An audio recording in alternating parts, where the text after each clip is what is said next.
Ashamaa harka fuunii kabajamtoonni fi hordoftoonni maatii mastuutuuf taatan hundi keessanuu kan biyya keessa jirtanis kan biyya abbaa keessa jirtanis nageenyi haraarri waaqayyo isiniif haa baay'atu jecha akkasumas naguma jirtu ani nagaa kootii galata waaqayyo har'allee walitti deebinee dhufnee jirra.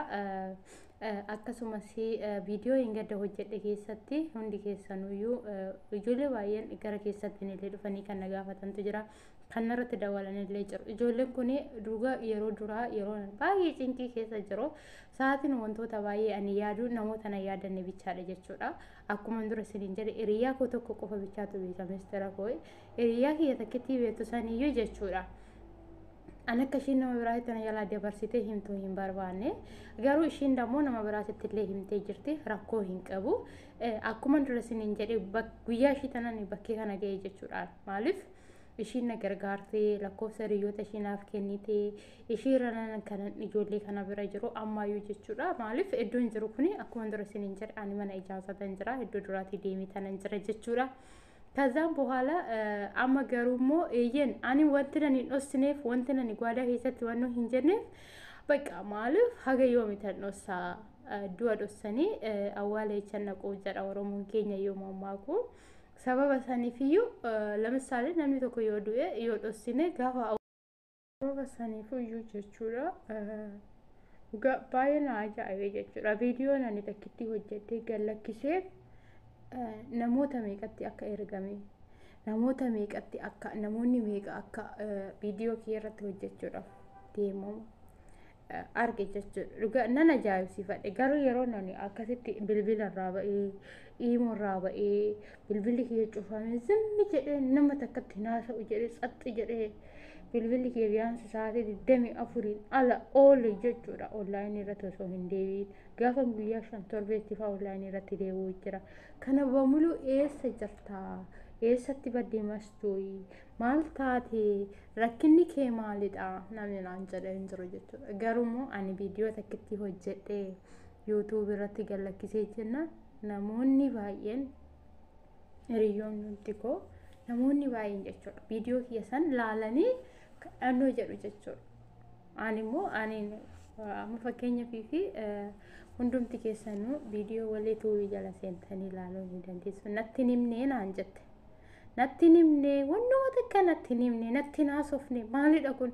Anamma akkanatti loltu obboleettii koo kanamma akkanatti qoccamtee haasoftu jechuudha. Gizee bilbilli kiyya torbee tokko torbee lama onlaayinii irraa badu san silaa duraan waliin haasofna. Ji'a torbaan dura silaa waliin haasofna. Erga haga ji'a torbaa kana mulu micayyoon tun maal taate? Rakkinni kee maal? Biyaansi yoo narratti illee dawwalte yoo narratti illee sagalee qabde yookiin torba sadii yookaan torban takkatti naguma jirta akkam iyyatee naaf qabdi. Ani immoo dhaggeeffadheetuma zimmi jechaanii ture jechuudha. Kana muluu hagana ni turu samba muluu eessa dhaqxe? Har'a gana asteeritti gara keessatiin deemtee dawwaltee idaati kana hin beektaa osoo beektu na dhossitee akkas gootee kan jettee asteeriin loltu.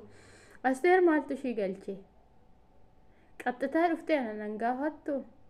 Qaxxitaa dhuftee ana wajjin hin haasoftu. Garuu baay'een ajaa'ibame jechuudha. Baay'ee tokkoon ajaa'ibame. Akkuma jettee waleen anaaf nama biyya kootiiti fira kootisi naannoo tokkosi. Garuu biyya keessatti waliin beeknu ture.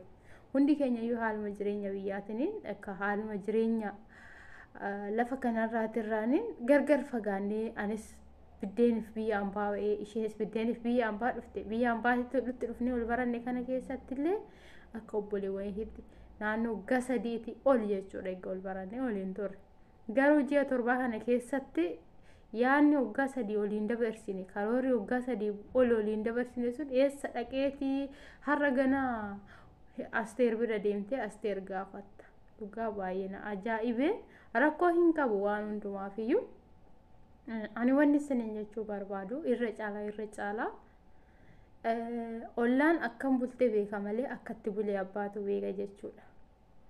Sababa saniifiyyuu hiriyoota malee yoo qabaattan hiriyoota gaafa rakkoo si bira dhaabbatuu fi hiriyaa gaafa rakkoo si bira hin dhaabbanne hubadhu laali obboleettii koo obboleessa koo. Hiriyaan gaafa rakkoo si bira dhaabbatu dhugaa hin beekani osoo ati wanta tokkollee taate daqiiqaa takka online irraa yoo badde si soqa jechuudha. Hiriyyaan gaafa gammachuu kee qofa bicha si barbaadu odoonni feegalee online irraa bahuu dhiisee osoo wanna barbaade sirra ga'ee garagalee si ilaalu jechuudha. Sababa saniifiyyuu akkasi hin ta'inaayi. Obboleettii koo sa'aatiin ani online irraa badee fagaadhee akkasitti zimmi jedhee wannu jedhu san eessa dhattee har'a walee irratti dawalte Asteer irratti dawalte Asteer gaafatta. Asteer illee akkuma kee kana ani online irraa badee jennaan daarii keessa dabartee daaritti na dawalaa turte jechuudha. Asteer keessa dabartee daaritti na dawalaa turte. Keessa dabartee karri ishiin ittiin nan barbaanne hin jiru. Feesbuukidhaan, iimoodhaan, waasaappiidhaan karri ishiin ittiin nan barbaanne hin jiru. Keessa dabartee maal naan jechaa turte mastuu maaliif viidiyoon hojjenne yuutuubii kee irratti maaliif laayivii hin galle maaliif yuutuubii kee gatte. Ishiin garuu sa'aatii isatti baay'ee naaf cannaqamaa turte. Garuu immoo ani sa'aatii sanitti rakkoo mataa kootii keessan jiraafan wanta akkanaati bara obboleettii koo gaafa nan jiru ishii obboleettii koo rakkoo hin qabu jettee na bira dhaabbachaa turte. Asteerii kiyya naaf eebbifamii dhugaa waaqayyo si haa eebbisu.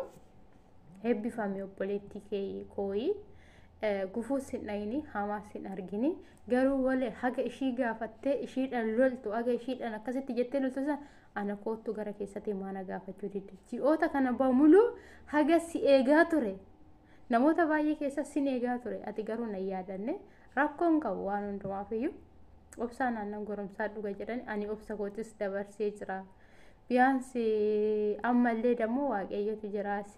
Siniin jechuu jaaladha. Viidiyoo kana walee biraan naaf ga'a jechuudha. Waleetti obboleettii koo ani baay'ee si jaaladha. Baay'ee si kabaja. Akka obboleettittis akka haadhatittis akka hiriyaatittis biyya ambaa keessatti seenaa baay'ee si waliin dabarsee jira. Ammallee baay'ee si jaaladha. Garuu ani sitti hin taqayyamne lamaaniyyuu kan darbee jira kan dhufuuf kan ufafootiif na bira dhaabbadhu. Akkattan biyya kootitti deebi'ee galu na gargaari. Haala naaf mijeessi. Wantoota amma fuula kiyya afootti natti dhufuuf wantoota akkasiitiif na bira dhaabbadhu. Kan darbee jira. Gana darbeef mana hin ijaaranii kan dhufuuf mana ijaaru malee sin jechuu jaaladha. Waleetiyya dhugaa ani baay'ee si jaaladha obboleettii koo baay'ee si kabaja. Akka hiriyaatitti illee akka obboleettiitti illee karoota baay'eedhaan baay'ee si jaaladha sin jedha. Waleetiyya naaf jiraadhu. Garuu immoo Asteeriin hin lolin. Asteerumaa wanni balleessite hin jiru. Sa'aatii san ati naaf dawwalaa hin turre. Ishii qofa bichaan naaf dawwalaa ture. Asteerii qofa bichaadha namni bilbila naa dawwalaa ture. Siin jechuu jaaladha. Akkasuma immoo viidiyoo kana laayikii sheerii gochuu hin irraanfatina. Viidiyoo kana walee biraan naa gahaa jechuudha. Ani maaliif bilbila ishii hin qabu sa'aatii kanatti. Bilookii qaata bilookii ol goone jechuudha. Waaqa ishii natti haasa'uu diddeenaa anis bilookiin ishii godhee eedammoo ani siimiin jijjiiradheen jira. Siimii saniin immoo ishii nama waliin beenu siniin jechuu jaaladha. Haga viidiyoo biraatti walitti deebi'u turtii gaarii baay'ee sin jaaladha baay'ee sin kabajaa siniin jedha.